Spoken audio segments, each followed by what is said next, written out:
તૈયારી?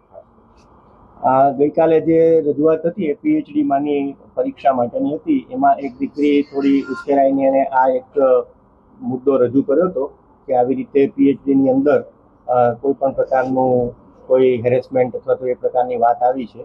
આ એક ગંભીર મુદ્દો છે, એની નોંધ લીધી છે યુનિવર્સિટીએ.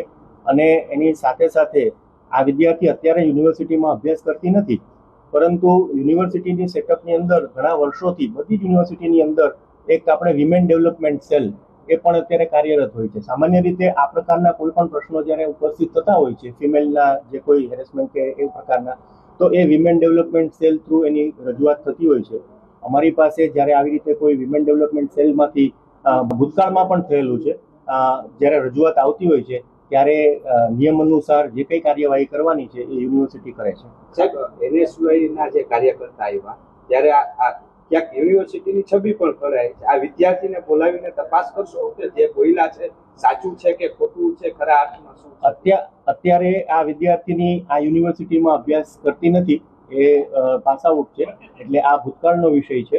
પરંતુ મેં કહ્યું એ પ્રમાણે, કારણ કે કોઈ પણ આ પ્રકારની ફરિયાદ આવતી હોય છે ત્યારે ઓરલ સ્ટેટમેન્ટ કરતા એમની લેખિત જે રજૂઆત હોય છે અને WDC થ્રુ અમારી પાસે આવતી હોય છે ત્યારે ચોક્કસ એના પગલાં ભરવામાં આવે છે. માસ્ટર કરેલું છે કે પછી બેચલર કરેલું છે?